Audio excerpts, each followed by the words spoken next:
Okay, go ahead. Hi, everybody. Welcome. We do apologize that we were having some technical difficulties this afternoon, but we're so glad that you all are here and have joined us today for the Cycle 8 Recordings at Risk Recipient webinar.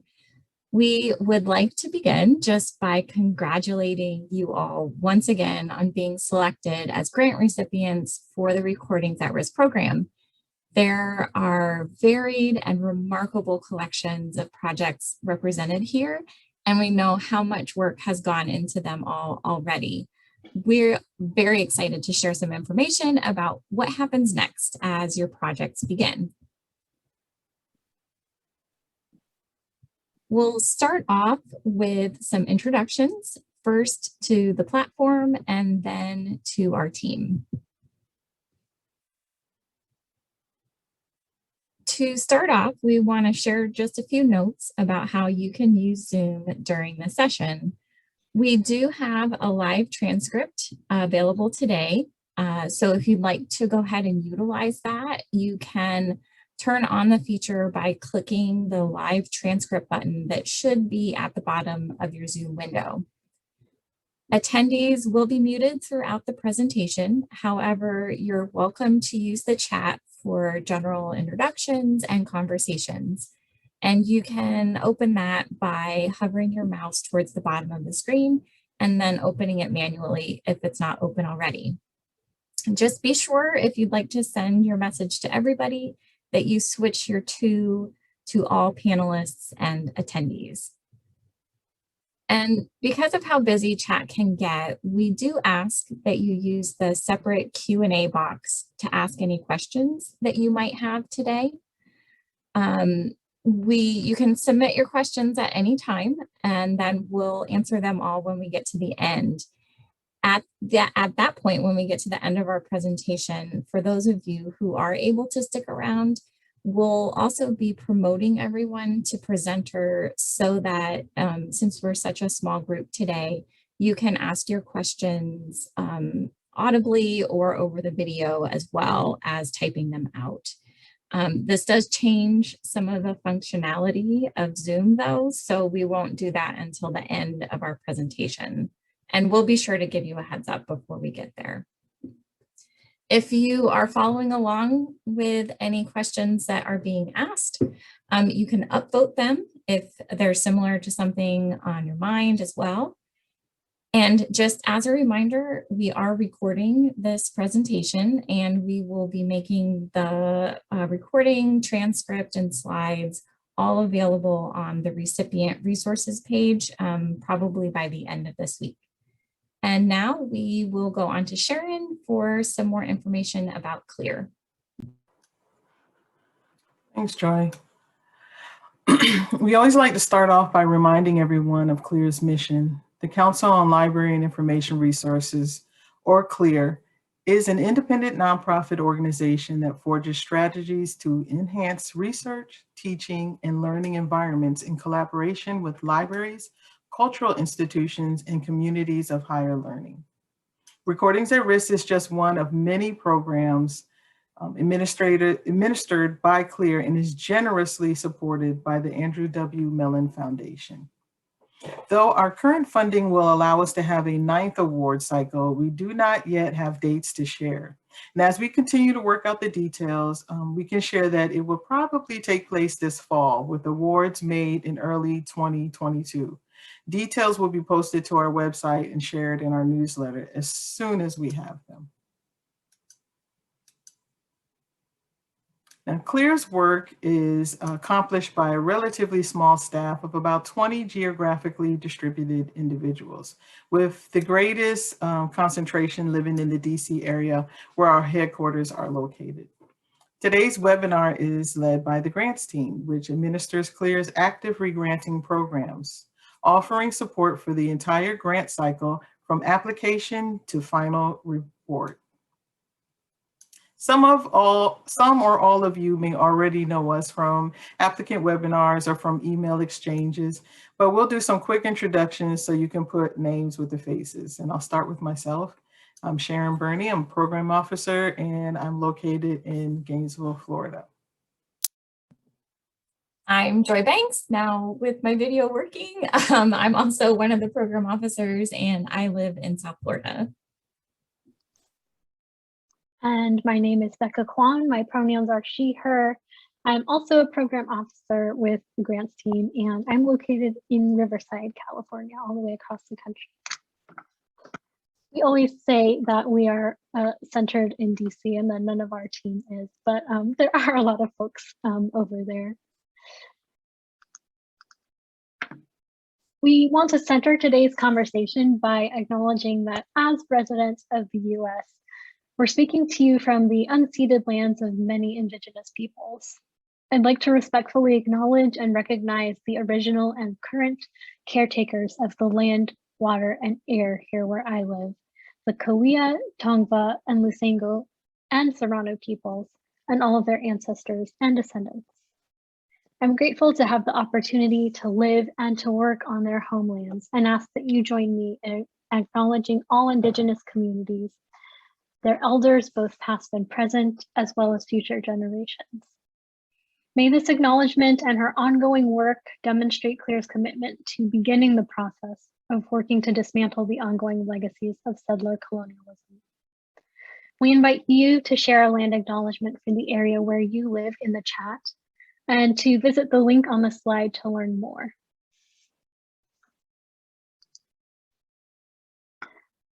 During today's session, we'll begin with some short polls and then get into an overview of some of the things you'll need to know about managing your grant. We'll go over an introduction to your reporting requirements so that you can have them in mind throughout the project. We'll cover how and why to request a modification, and then turn to some final notes, including advice from past recipients. We'll end with time for your questions. We especially want to welcome staff who may not be overseeing these projects, but working on them day to day. It's really important to us that you hear all about these details as well, so that you understand how your work fits into the organization's grant and into the larger cultural heritage preservation efforts at CLEAR. And so I'll turn things over to Joy to walk us through our polls. Thanks, Becca. So to help us better understand where you all are at this moment in time and how COVID-19 may still be having effects on your projects, we'd like to take a few moments before we get too far into this to conduct a few polls, as Becca said. We have 3 questions for you that we hope will help us make sure we understand where you are and are providing the support that you need at this point in time. We'll leave each question up for about 60 seconds or so to respond. You can just select the answer that you best describes your situation. Answering is optional for all of these questions. This isn't a requirement, but it does really help us understand where you are and how we can support you. So this first one is about collection access and whether or not you currently have access to your collections, because we've been hearing from even our current recipients that this continues to be a problem in some areas as you work to get back to your collections.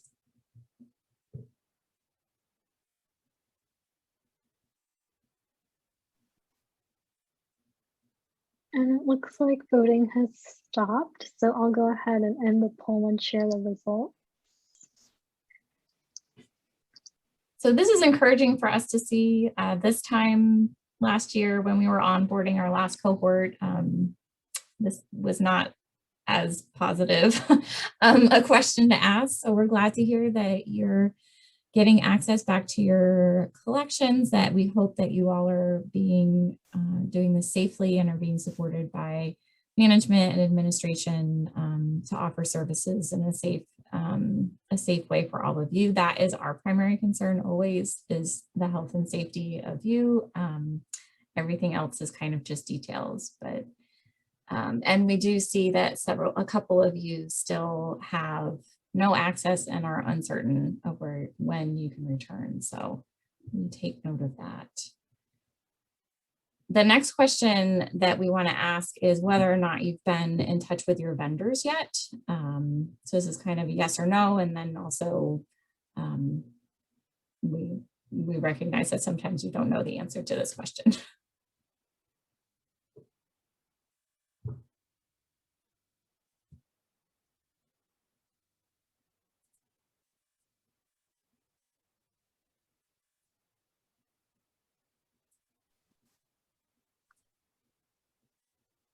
All right, thanks everyone. I'll go ahead and share.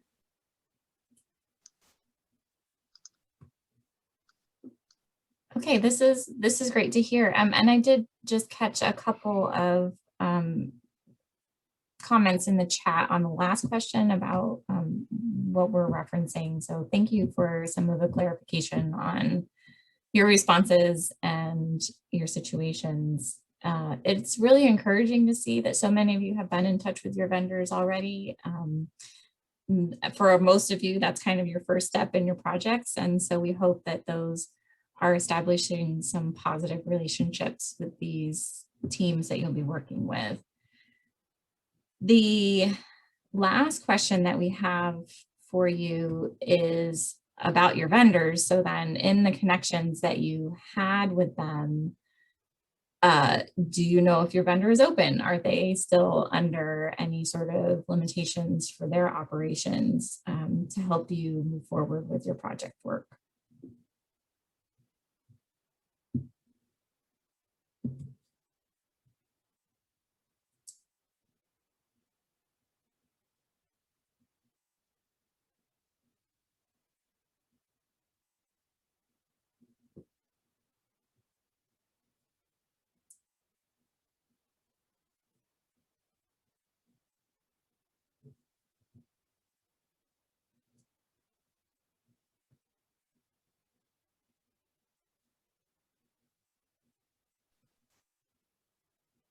All right, I'll go ahead and end this one as well.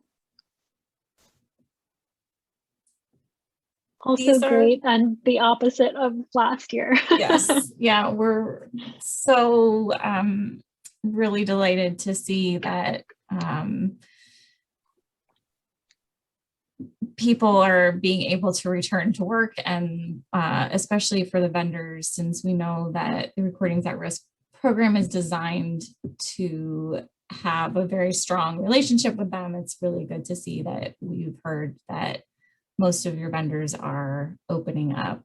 And we really do appreciate you sharing this information. It's probably, we're going to apply it right away to our own interim report back to Mellon, so we can kind of update from where we were at this time last year. If you want to share any more details about your situations, we do welcome you to reach out to us via email to our program account, so that you can kind of tell more of your story if you're comfortable doing that. It's really very informative for us, so that we're best able to support you with your projects as you move forward. And now Sharon's going to take us into the next part of our presentation. Thanks, Joy. The effects of COVID will come up again a little bit later in the presentation when we talk about project modifications, but we'll come back to it and be happy to answer any questions you may have as well. But for now, we're going to move forward with some general administrative information you'll need, starting with CLEAR's reporting requirements for grantees. And seeing what will be required at the end of your project may help you decide how to document progress and to keep metrics about the work. So we hope this will make reporting easier when your projects are complete.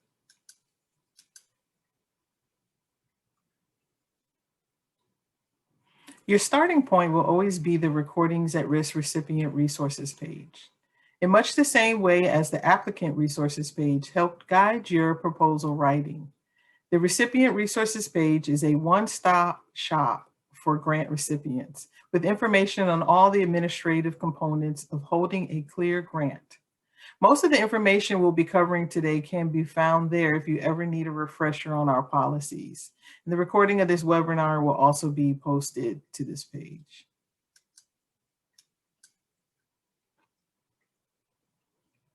You were all awarded grants this spring in the 8th Recordings at Risk competition. And for that reason, you will hear us refer to you as a group as our Cycle 8 recipients. To keep things easy for everyone, we'll start by putting everyone on the same 12-month timeline for completion of projects, regardless of the project length you originally proposed. We hope this will set your projects up for success. Given this 12-month timeline, all of you have been assigned a project end date of April 30th, 2022. This is the date by which all approved project activities, including digitization, metadata creation, and providing whatever access you're providing, should be complete. Grant funds may only be expended during this 12-month period. To change this timeline, you'll need to get approval from us, which we will cover shortly. Given the compact nature of your projects, we start by only requiring a final report. This will be submitted through the online grant management system, SM Apply, or sometimes you'll hear us call it SMAPLY.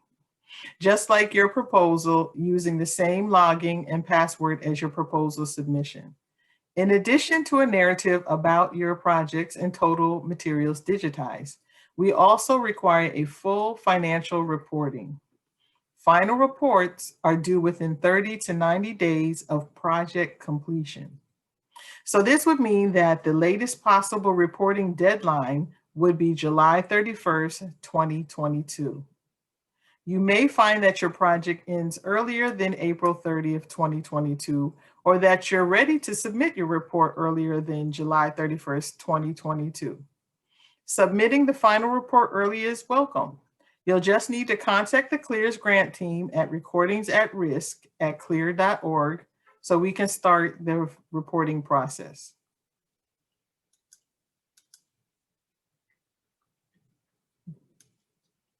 And Becca's going to talk to you about Grant the grant. reports are submitted through the same portal you used to submit your application. You can find the link to this on the recipient resources page, and all communications and reminders for reporting will be sent to the primary principal investigator, or PI, but there's no limit to the number of other project staff that can be kept in the loop. If there are any others involved in project work who need these notifications, you'll need to send an email to our program address with the names and contact information for these individuals. Please share this information as soon as possible so we can keep our records up to date. If you can, you should log into SM Apply using the same email address and password you used to create the application. If you use these same credentials, you should automatically see the reporting form for your project when you log in. If you forget these credentials or lose access to them for any reason, for example, if the person who created your application leaves your organization, you'll need to contact us through the program email so that we can link your report to the correct credentials. An additional way to future-proof your team's access to the report is to log in using your application credentials. Hit Start to pretend like you're starting your report. Then add other team members' email addresses as collaborators. Collaborators will then receive an automatic invitation to verify their email addresses and create their own passwords to access the system. Once they do this, they'll be able to log in to view the report and enter data. One of the system's safety measures ensures that only the primary account holder is able to submit. So if one of the collaborators eventually needs to submit, that person will still need to contact us to make sure that can happen. We're now going to take you on a brief tour of the final report form itself. If due to a future modification to your project, you're required to submit an interim report, most of these elements will be the same. So the first section of the report is the quantitative assessment. Here you'll be able to enter information related to the numbers and types of recordings that were nominated for digitization, the number of archival master files produced, and variances between the estimated and actual digitization numbers. To complete this part, it will be helpful to have access to your original proposal for your project. Taking time now to put a copy of your proposal in a place where all team members can access it is a good idea. You can download a copy of your proposal by logging into the system and downloading it there. If you don't know where to find a copy, you can also email us to ask for one.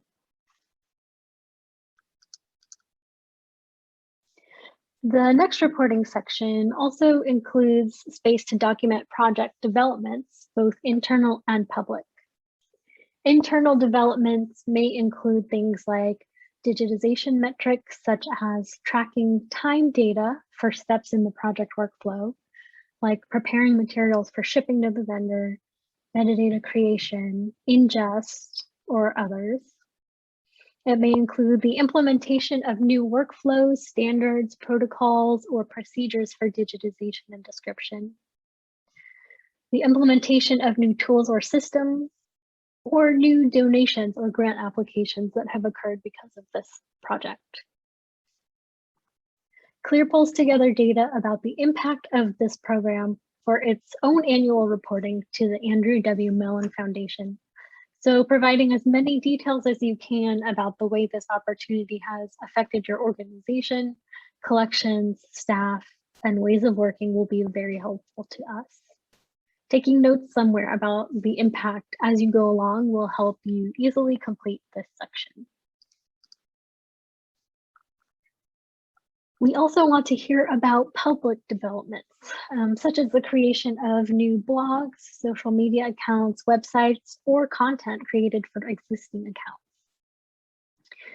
accounts. There may also be research guides, online or physical exhibitions, or news articles.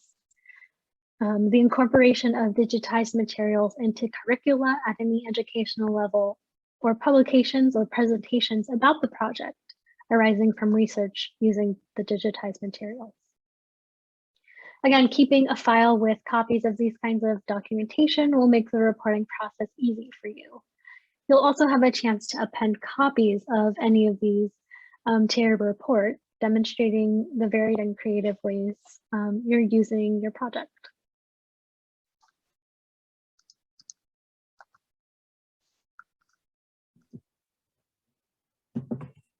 Here's a quick glimpse of what these impact questions look like on the actual reporting form. The report form includes simple checkboxes to document the activity, which you'll then have the opportunity to explain further in the narrative portion of your report. So this is how the internal impacts display. And then our next slide is how the public outcomes display. Because Recordings at Risk is designed to support smaller scale efforts focused really on the preservation, reformatting of audio and audiovisual materials over really short periods of time, we do not expect that all of these things will happen in the course of your work. Most recipients just check maybe 2 or 3 boxes, and some don't check any, and that is okay.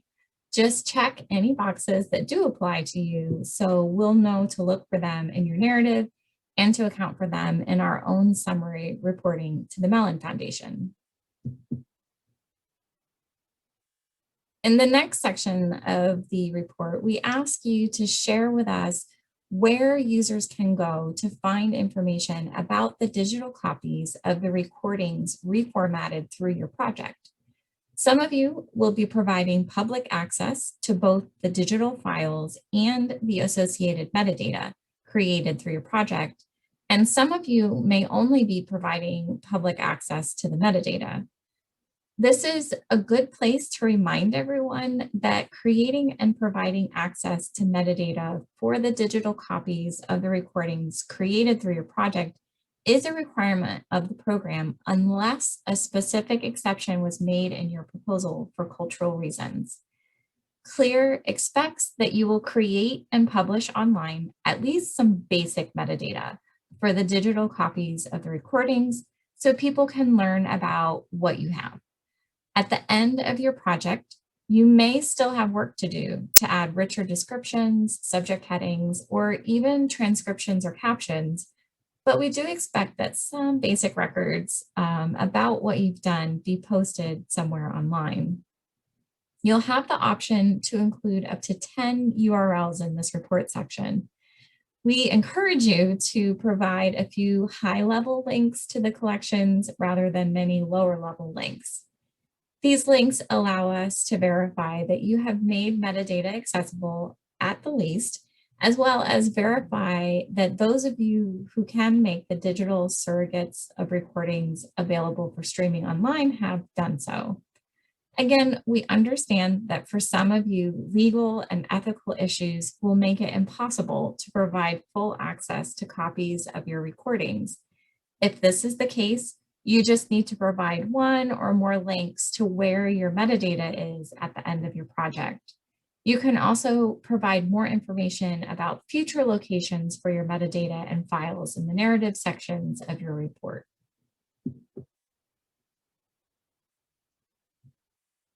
In the next section, we ask you to provide the contact information for the project's principal investigators or PIs, the service provider or providers, and the person who should be contacted if questions emerge about the report. The final question in the report form, oh, sorry, this is for you, Sharon. And now for the fun part. The final question in the report form is a financial narrative. And in the financial narrative, you should comment on actual grant expenditures during the reporting period as they relate to your proposed budget.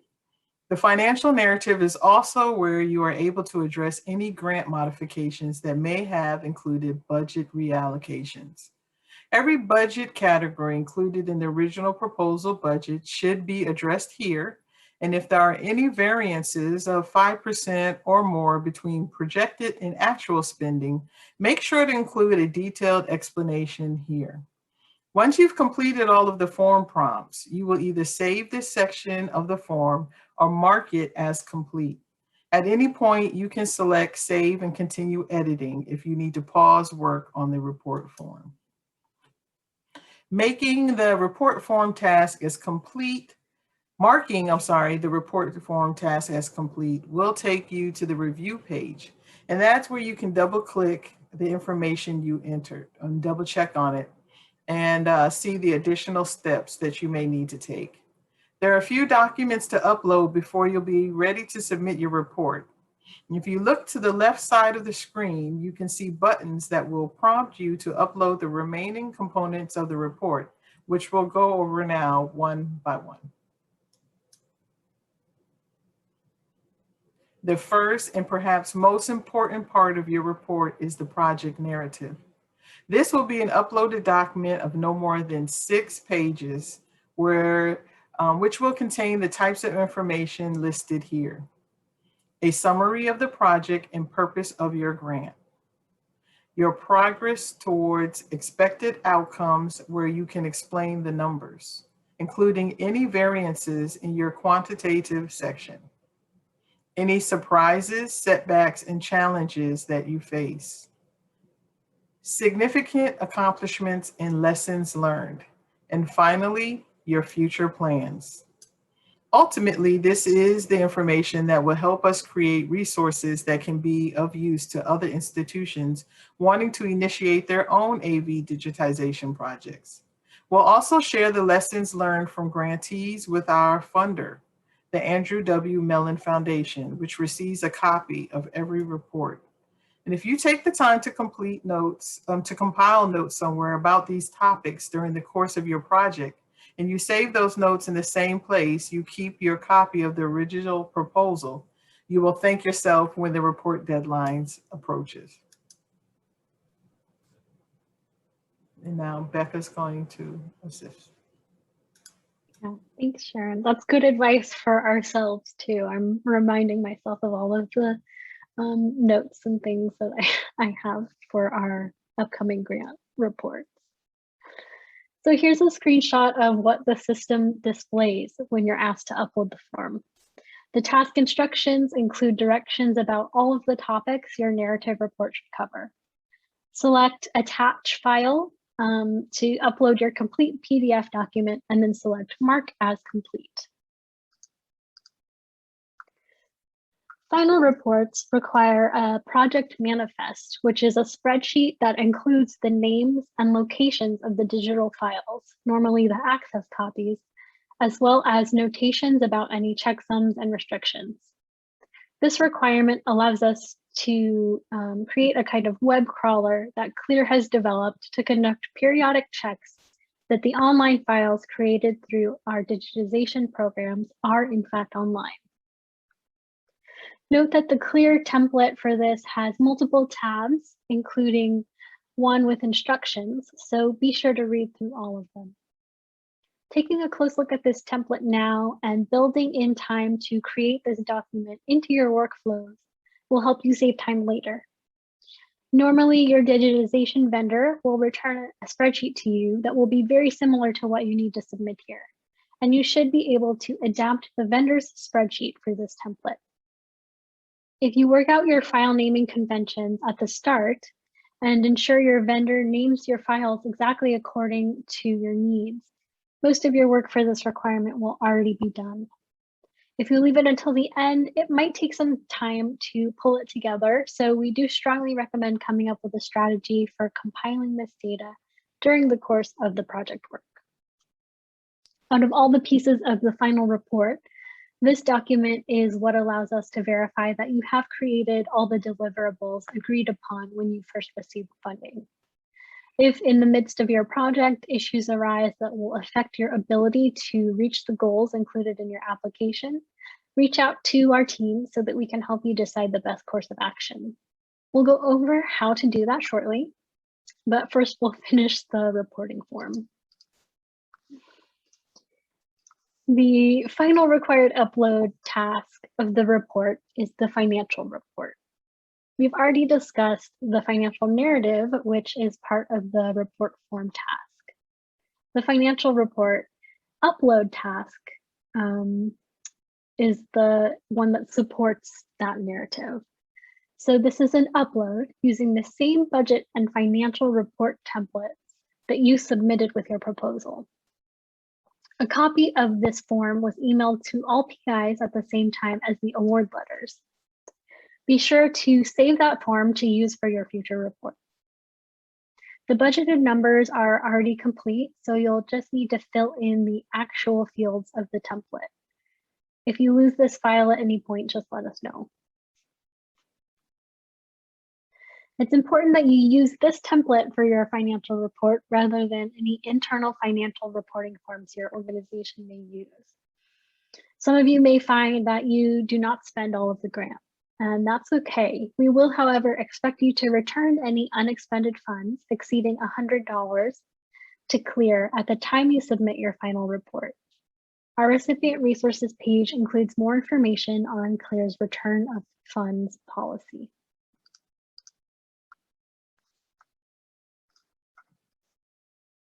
We noted earlier that SM Apply allows you to add other email addresses for collaborators who will contribute to your report, just like when you were working on your applications.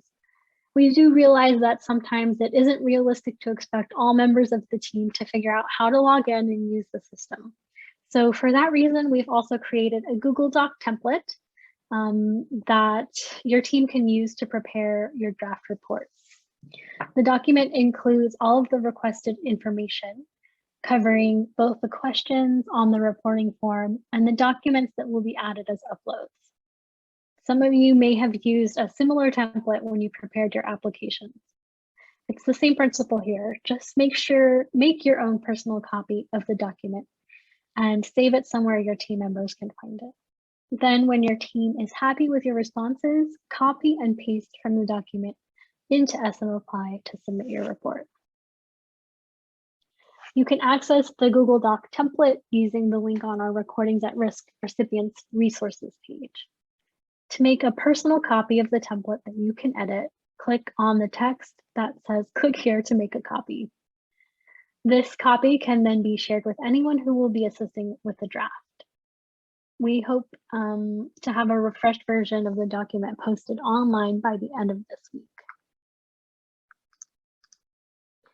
And now I'll pass things over to Joy to talk about grant modification.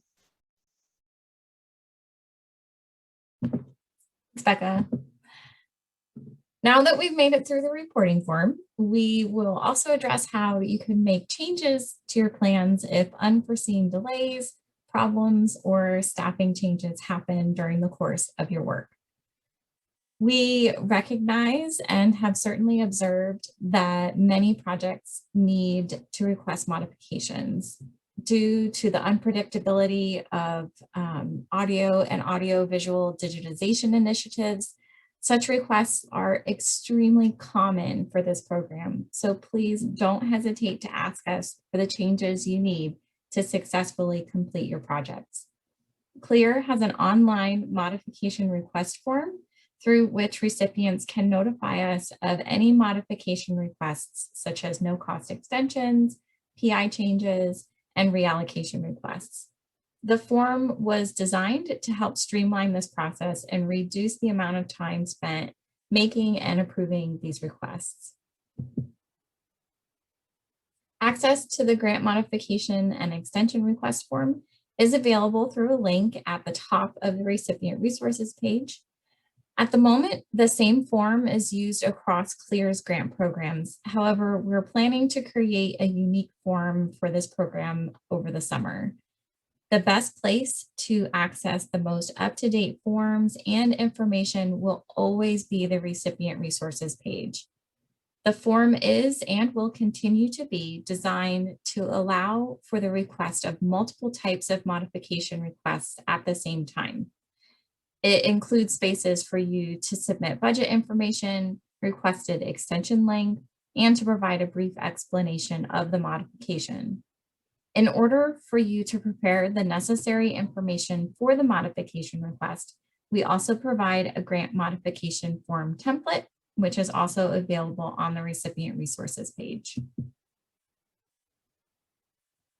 This next slide shows that Google Doc template for the modification request form. We provide this so that you know the questions that you'll be asked and can draft your responses.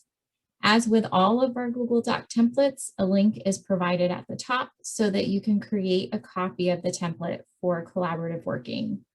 All modification requests, though, should be submitted through the online form. So you'll need to copy and paste your prepared responses into that space. And we have a glimpse of our current grant modification and extension request form. This is actually in SurveyMonkey, which is not to be confused with SM Apply. So it is a different, it's a survey space rather than where you do the rest of your application work. But in many cases, completing the form will be all that you need to do to get approved for a modification. However, under certain circumstances, additional documentation may be required in order to move forward with your request. Always be sure to check the recipient resources page for any additional explanations of the various allowable modification requests and the most current policies and procedures. As we mentioned, multiple types of modification requests can be submitted at the same time. So if you need to do a no-cost extension, as well as a reallocation of funds, you only need to submit one form. The form will do both things for you. Once the form has been submitted and received, you should hear from a CLEAR staff member within about 2 weeks. If at any time you have questions about this process or whether or not you need a modification, we always welcome your emails to the program email address. And now we'll quickly go through the most common types of modification requests. No-cost extensions are allowed in the case of unforeseen delays, such as hiring or vendor processing delays. These are very common, but it's important to understand that you can only receive one extension per project. It may be useful to set a calendar reminder now to help you remember to evaluate whether or not you'll need to request an extension as your project end date approaches. For those who may be new to grants, a project end date is not the same as the reporting deadline. The project end date is the date by which all project work should be complete. So it's important that extension requests are submitted about 4 to 6 weeks prior to the project's end date, which is April the 30th, 2022. Now, even if you have spent all of the grant funds, you will need an extension if you require additional time to complete your proposed project deliverables, including making the metadata for your project available. If all project deliverables are not completed by the end date, you will need an extension.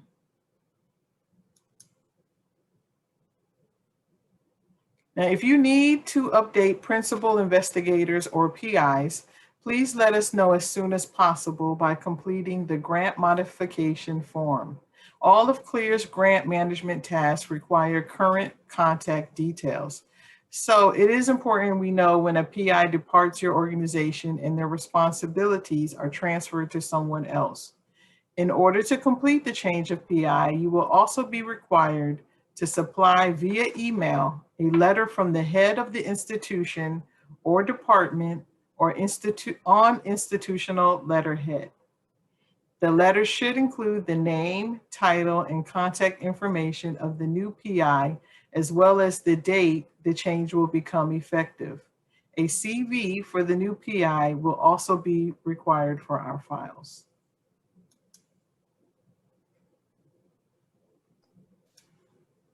On occasion, you may find it necessary to spend grant funds in a manner other than originally proposed in your application. For example, vendor services may cost more or less than originally budgeted. Reallocations of funds are allowable, but these changes must be approved by CLEAR staff prior to the reallocated funds being spent. In cases where a budget surplus remains after the original deliverables have been met, you will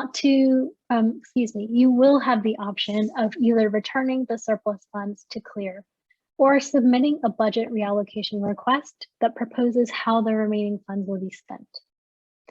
Any proposed use of reallocated funds should be aligned with the original goals and scope of the project and within the current guidelines for allowable and disallowed costs for the program.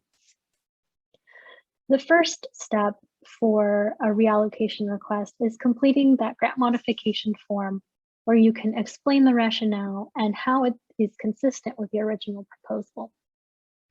CLEAR staff encourage spending surplus funds on additional digitization of materials or increased spending for another previously approved line item in the project budget, rather than adding new line items.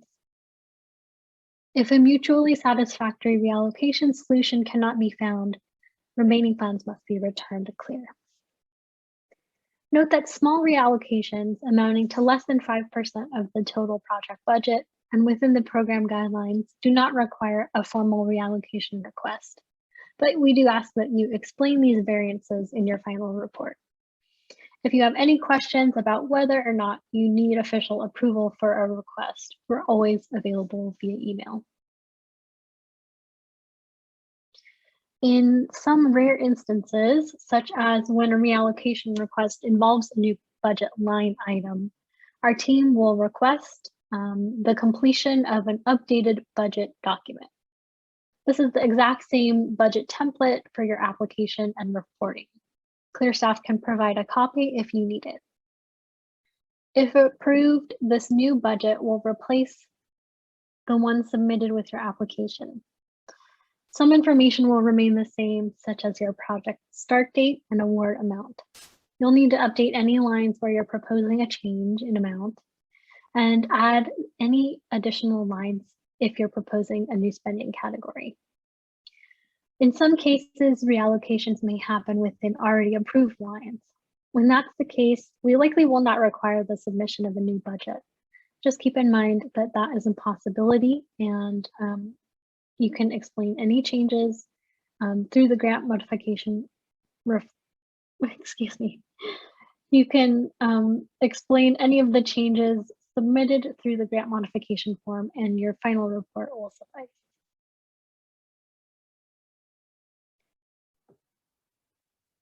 We are getting to the end of our presentation. We know it's a lot of information to take in at one time, but if you do have questions on your mind, we welcome them to the Q&A box or the chat box isn't all that busy today, so we'll monitor both. At the end of our last set of slides, if we have some time left, we're gonna invite those who are interested to be promoted to presenter if you'd like to chat with us on Zoom. So some final notes. We've been using exit interviews as another part of our data collection and reporting process for this program. Within a few months following the submission of your final reports, CLEAR staff may be contacting some or all of you to arrange an exit interview. These are 30 to 45-minute conversations with our recipients and really help us assess the program's impact, as well as to document how the newly digitized collections may be used and accessed after you've submitted your final report. This is an important data for us to collect for our own reporting that we do to the Mellon Foundation. So we hope that you'll be able to make yourselves available to conduct an interview. We anticipate these would probably take place maybe the winter of 22-23. Waiting to have these conversations a little bit post final report allows you the time to reflect on how things have developed after the project is over. And this way we can discuss how the program has shaped your overall institutional strategy for preservation reformatting of audiovisual collections. We are particularly interested in hearing about how the digitized materials have been used, how you're keeping any usage metrics, and also any lessons that you might want to pass along to future recipients. Our recipients have shared so much with our team through their reports and conversations. And here are some points stressed by them that may be useful to you as you get started. Metadata creation for audiovisual materials takes a lot longer than originally anticipated for most recipients. For this reason, past recipients advise that new recipients consider how they can lay the groundwork for creating project metadata while waiting for materials to be returned from the vendor. Taking digital photographs of the containers for your recordings may help expedite metadata creation while the vendor has them, so consider whether it might be possible to do that. Get your whole project team together, including your vendor, as early as possible to make sure everyone understands individual roles and responsibilities, even if their contributions will only be made late in the project timeline. That way, each team member can make room on their schedules to do what they need to do in a timely and efficient manner. It's particularly important for people responsible for ingesting digital files into storage systems or creating metadata for those files to understand what will be expected of them and for them to remain aware of any changes to the project timeline. And don't forget, it's okay to request a grant modification if it turns out that the grant term is insufficient for creating metadata and making it available online. 3, if the recordings to be digitized for your project are part of a larger collection, set aside some additional backup items from that collection to send to your vendor as well, just in case the digitization work costs less than originally estimated or other unforeseen circumstances. If you get lucky and have extra funds left over, you can then submit a grant modification request to CLEAR seeking permission to authorize the vendor to digitize the backup items as part of the project. And keeping notes and documentation for your project in one common place for easy reference will make final reporting easier. Determining how you're going to gather the information needed for the project manifest now, in particular, will save you valuable time.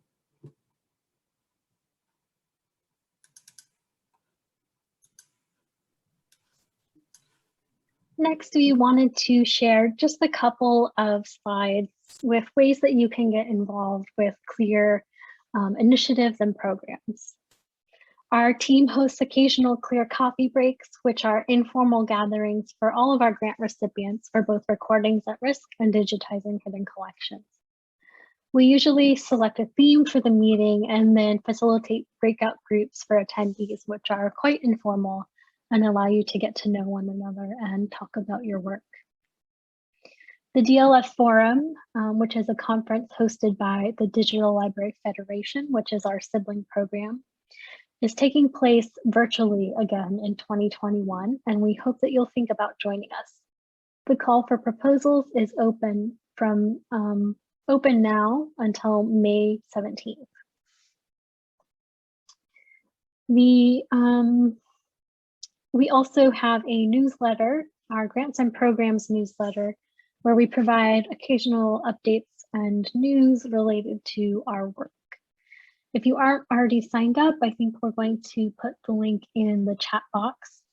And this newsletter only comes through maybe 4 times a year. And so you can share updates there. And we'd love to get your news and ideas for these that we could include in those mailings. And I also want to shout out the more than 10 amazing working groups coordinated by DLF, where practitioners meet regularly on a variety of digital library topics. A couple of these I want to shout out in particular are the Metadata Support Group, which runs a Slack space for folks dealing with metadata, and the Digital Accessibility Working Group, which is currently offering accessibility audits of websites and systems, which you can either contribute to as an auditor or take advantage of as somebody who would like their sites reviewed. And the link to learn more about those groups is on the slide. Finally, we love to boost the excellent work of our grantees.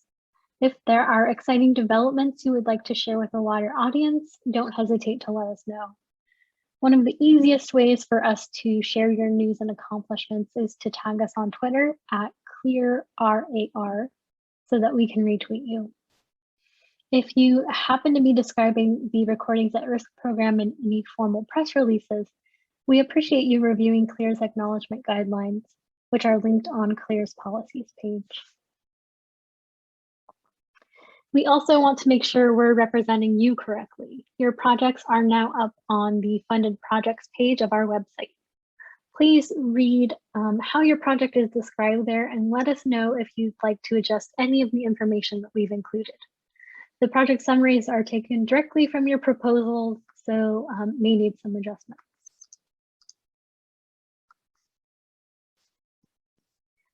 So thank you all so much for attending. We know we've covered a lot of information, and we'll be sure to post a recording of this webinar as well as the slides, transcript, and Q&A on our recipient resources page, alongside all of the other documents that we've discussed. We'll now shift to answering any additional questions that you have and allow a bit of space for conversation if you have questions for one another. Just give us a moment to promote you all to presenters, which will allow you to activate your audio and video if you wish. This will disable the Q&A box, which is a weird quirk of Zoom. So if anyone feels more comfortable typing a question, feel free to do so in the chat box. So while you work on that, Becca, we did have one question come into the Q&A box. So I will go ahead and I've already copied it, so you can do what you have to do. But we had a question from a recipient attendee who works in their SPS office. And this individual is used to submitting modification requests on behalf of project PIs. So the question is, am I correct that we can only have one login account, which I assume will be the PI, or can the PI request that we also be given access to make these requests? And so we're actually, there's two different ways that CLEAR gets the information. And the place where you have accounts is where your award and report action takes place. And we don't limit the number of people that can be associated with that. There will be an owner of your proposal space, and then you can add as many collaborators as you want, as you may need to have folks contribute different pieces or stay up to date on information.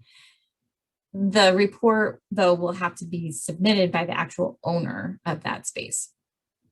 When we're talking about modification requests, we've actually built this form outside of SM Apply. And so you'll just click the link. There's no login required. Anybody can submit a modification request. There is the opportunity for you in that form to list other people who may need to be kept informed about the modification process. And we do also tend to CC PIs on communications if we have questions or on the approval, so that we're sure that PIs also have the most up-to-date information. So hopefully that answers your question. So yes, you can submit modifications to your heart's desire if that's your procedure, and we'll just try to keep your PIs informed of those requests.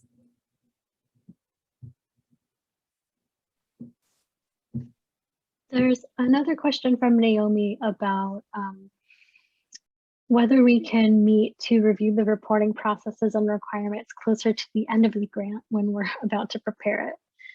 It would be helpful once you have an idea, a better understanding about what goes into the report.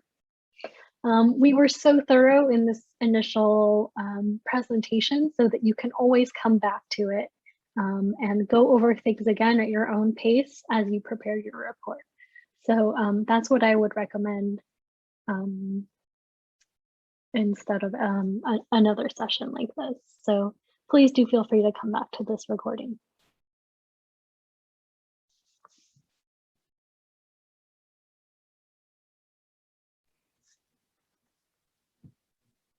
The next question we have from Heather is if there's a way to see your recipient grant application. So yes, you'll want to log into the SM Apply space using the same login information that you submitted your proposal. So that it's essentially functions as the same space. So your application will exist there. You won't be able to edit it. And then once we get you into the reporting stage, you'll be able to see the different elements of the report that we talked about. We realized as we were speaking the words out loud that we hadn't done that yet. So our promises that you could log in like today and see it maybe are not true, but we'll get that. Okay, so Heather, you're asking about other people's grant applications, like for all of the folks that have just recently been awarded. We do make some of the proposals available publicly, but we don't, because when you're submitting your applications, we only talk about a couple of components that are public information. We won't release full applications unless we get permission from particular organizations first. So we've provided the full list of all of the organizations, the award amounts, and the project summaries on the funded projects page, but that's kind of the limit of the public information that we can share. We do anticipate probably reaching out to folks to seek a couple more model applications based on the reviewer feedback that we had, but we don't generally make all of the full applications public. And we do realize also, I'm seeing in the chat that we are after a 3 o'clock hour. So if folks need to step away, we do understand that. Looks like we have another question. So if the owner of the CLEAR application is not the PI, will the PI be able to see the report? And I believe you're referring to in the SML apply. Yes, you will. That's the difference between the owner will be the only one that will be able to submit the report. However, you can add, the owner can add as collaborators, as many collaborators as they would want, so that you can build the report together, because different people could possibly, depending on your project, be doing different aspects. So if you want more than the owner to be able to, add information or see information on the report, just add that person as a collaborator. The submission will only be done by the owner of that particular project. I hope that answers your question. And we can change those like profile permissions if you need to. We realize that sometimes when you start the application process, you don't realize some of the consequences of decisions. So if you need to make somebody else the owner of your proposals, just let us know. We can do that. We can also let you know all of the people who have access at what level. What we can't do is give you your passwords. You have to request those through the system, but we can tell you like what email you used to create your account.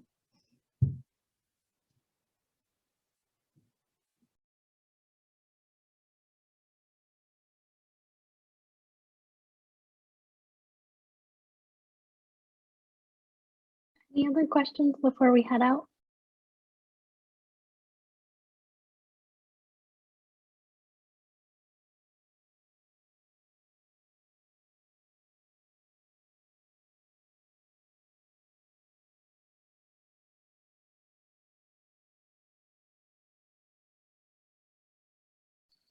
All right. Well, thank you all so much for joining. So I did see Kristen or Kirsten maybe put a yes in the chat. I don't know if that means that she might have a question or wants to ask a question verbally.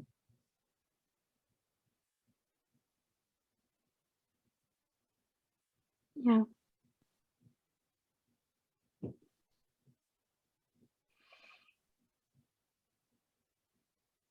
Oh yeah, so if your project archivist is changing, that does not require a modification request. It would only be in the case that they are one of the named PIs that we would request a modification.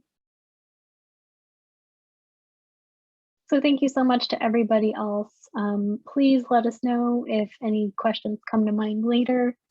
And thank you so much for joining us today. It was great to see you and to be able to talk to you directly.